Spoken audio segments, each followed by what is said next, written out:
दुनिया में दो तरह के लोग हैं जी।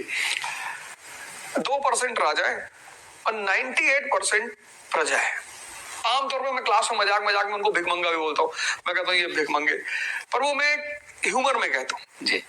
राजा जो है उसकी इंप्लीमेंटेशन पावर बहुत अच्छी होती है। वो सिर्फ प्लान नहीं करता, उसका फॉर्मूला होता है P=P+P। Preparation is priority plus planning.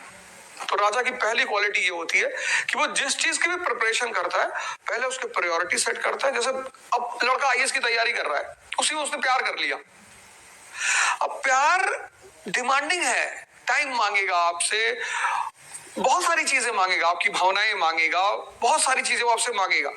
अब या तो आप कृष्ण की तरह हो कि आपकी गर्लफ्रेंड आपकी गोद में सर रख के लेटी है और आप जीडीपी के बारे में सोच रहे हैं, तब तो आप कर लो। या आपकी गर्लफ्रेंड ऐसी हो कि जब वो आपसे मिलती हो तो आपको ज्योग्राफी रिवाइज करा दे, करंट अफेयर्स रिवाइज करा दे, तब भी आप कर लो। लेकिन अगर आपकी गर्लफ्रेंड आपसे मिलने के बाद बताती है कि यार वो हमारी बुआ जी पापा से मकान में हिस्सा मांग रही, तब वो घातक बन जाएगी। तो जिसको प्रायोरिटी सेट करना आ गया लाइफ में कि पहले क्या, जैसे हम सबको पैसा चाहिए, गर्लफ्रेंड चाहिए, पत्नी चाहिए, पति चाहिए, सबको चाहिए, लेकिन पहले क्या चाहिए? उस पहले से जिसने वो पहला डिसाइड कर लिया, जैसे तेंदुलकर साहब है, सचिन तेंदुलकर है, 20 साल में महानतम क्रिकेटर बन गए, सब कुछ उनके पास खुद ब खुद आ गया, उन्हें किसी के पास नहीं जाना पड़ा। जैसे हमारे मोदी जी हैं, प्रधानमंत्री हैं, आज स्वयंवर कर लें, कल लोग शादी के लिए आ जाएंगे। तो मेरा मानना है कि जिसको जीवन में प्रायोरिटी सेट करनी आ गई और उस प्रायोरिटी को फिर वो प्लान के हिसाब से इंप्लीमेंट करना आ गया, वो राजा है। बहुत लोग मेरे पास आते हैं, सर हम आईएएस की तैयारी करें, मान लीजिए मेरा नहीं हुआ तो। अरे भैया, जिंदगी में कोरोना जब आया किसी को पता था कि 19 मार्च 2019 के बाद क्या होने जा रहा है?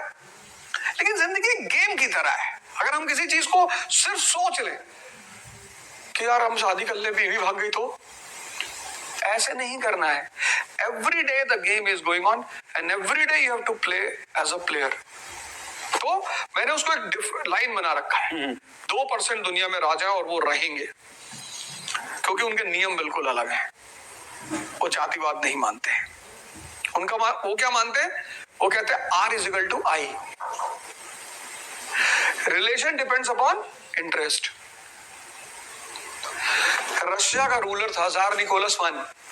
1850s में रूस के रूलर जार निकोलस I ने ब्रिटेन के राजा से कहा कि तुम भी क्रिश्चियन, हम भी क्रिश्चियन, और मिलकर इस मुस्लिम नेशन टर्की को बांट लेते हैं आपस में। तो ब्रिटेन ने रिप्लाई किया कि दादा, there are no permanent friends, no permanent enemies, only permanent interest. ये जो कॉन्सेप्चुअल क्लियरिटी है ना, ये अरिस्टोक्रेसी के अंदर है। अरिस्टोक्रेसी पता है कि लक्ष्मी जी सिर्फ विष्णु जी के साथ रहेंगी, स्त्रियां जो हैं इस धरती पे वो भगवान की रिप्रेजेंटेटिव है या खुद भगवान ही है, और भगवान और स्त्री को सिर्फ पावरफुल लोग पसंद है। गरीब भिखमंगों के साथ वो नहीं रहती। वो हमारा पूर्वांचल का लड़का रो रहा है, सर वो मुझसे बात ही नहीं करती, तुम भिखमंगे, तुमको खाने की व्यवस्था नहीं है। तो जिसके कॉन्सेप्चुअल क्लियरिटी है कि पार्वती जी शंकर जी के साथ रहेंगे, शंकर जी विष पी सकते हैं, तुम एक ग्लास कायदे का प्योर दूध पी लो तो तुमको लीकेज शुरू हो जाए और गर्लफ्रेंड ढूंढ रहे हो। तो मैंने उसको डिफरेंशिएट किया कि अरिस्टोक्रेसी के लॉज अलग हैं और कॉमन पीपल के लॉज अलग हैं। और मैंने इसको देखा हिस्ट्री में कि इंडस वैली सिविलाइजेशन से आज तक हर शहर हमेशा दो भागों में बटा रहा, एक लुटियंस, एक नेहरू विहार, और ये कयामत तक रहेगा। तो राजा है P=P+P। P=P+P। जो फॉलो करता है वो राजा है। वो राजा है। तो जनरली 80-20 रूल बोला गया, लेकिन यहाँ पे आपने 2 और 98 बोल दिया, तो बहुत बड़ा गैप है। 2% लोग ही दुनिया में राज करते हैं, बाकी तो सबऑर्डिनेट्स हैं उनके। अब राजा में क्या है, जैसे आज इस देश में अगर हम देखें तो कौन राजा है? अंबानी साहब राजा है, अडानी साहब राजा है। राजा कौन? जो देश की राजनीति को एकदम घुमा के रख दे। 545 लोग ही तो बैठे हुए हैं संसद में, और अंबानी साहब अपनी बेटी की शादी में 800 करोड़ का मकान दिया गिफ्ट। नीता अंबानी जी हैं, वो मेरे ख्याल से उनके पास एक वो है एचेट है शायद, जो उनको बर्थडे में अंबानी साहब ने दिया था, वो भी 600-700 करोड़ का है। तो अंबानी साहब 800 करोड़, 1000 करोड़, 2000 करोड़ का गिफ्ट देते हैं। तो जो आदमी 2000 करोड़ का गिफ्ट देता है उसके लिए 10,000 करोड़ क्या है? और 10,000 करोड़ अगर 545 आदमी के सामने रख दिया जाए तो कल गवर्नमेंट बदल जाए, ऐसा लोग कहते हैं, ऐसा मैं नहीं कहता। जिसको शायद पॉलिटिक्स की भाषा में हम हॉर्स ट्रेडिंग कहते हैं। बहुत लोग शिकायत करते हैं ना कि मेरा विधायक उठा ले गए, मेरा सांसद उठा ले गए।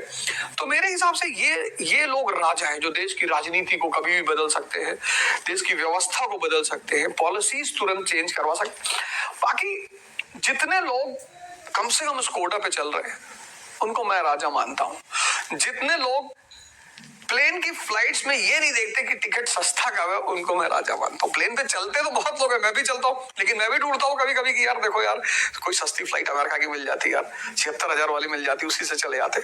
लेकिन जिनको कोई फर्क ही नहीं पड़ता कितने की फ्लाइट है भाई, 8 लाख रुपए की, बना दो।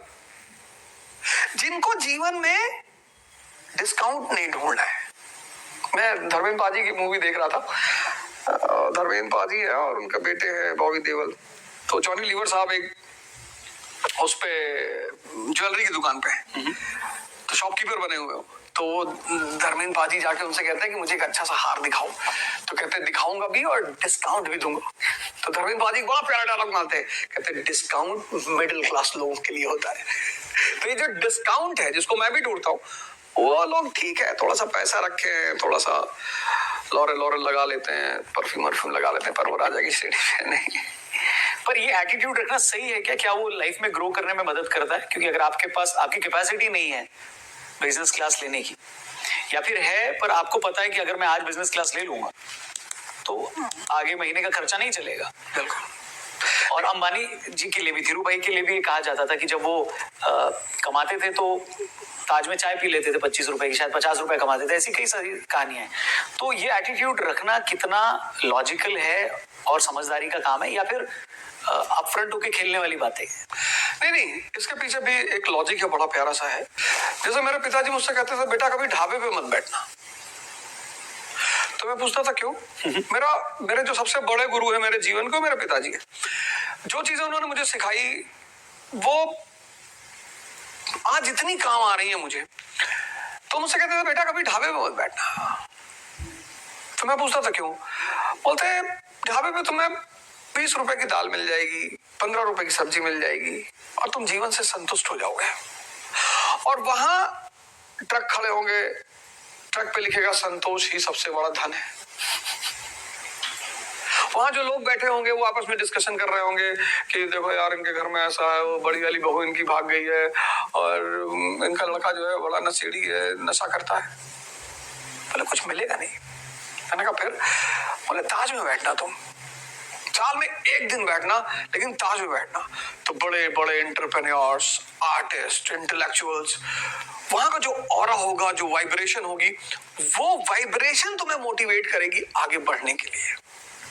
तो मैं ये नहीं कह रहा कि आदमी अपना घर बेच के जाके ताज में चाय पिए, लेकिन वो जो प्लेस का इंपॉर्टेंस होता है, जैसे आप जब प्लेन में चलते हो और जब वो अनाउंस करती है कि business class passengers please come forward, एक बार तो फील होता है कि अरे जैसे हमारे यहाँ कई सारी एयरलाइंस है जो कहती है those who have got forwarding ticket please come forward, those who are business class passengers please come forward। तो जाति व्यवस्था तो आज भी बनी हुई है।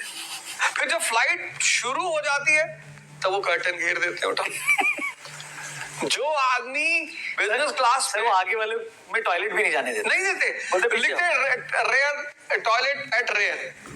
मतलब कितनी हीनता महसूस कराते हो आपको कि आप अब जिनको नहीं होती, जिन्होंने मान लिया कि यही जिंदगी है भैया, हम पीछे ही चले जाएंगे, उनके लिए तो कोई जिंदगी की ग्रोथ नहीं है। लेकिन जो उसे चैलेंज लेते हैं उनके लिए ग्रोथ है।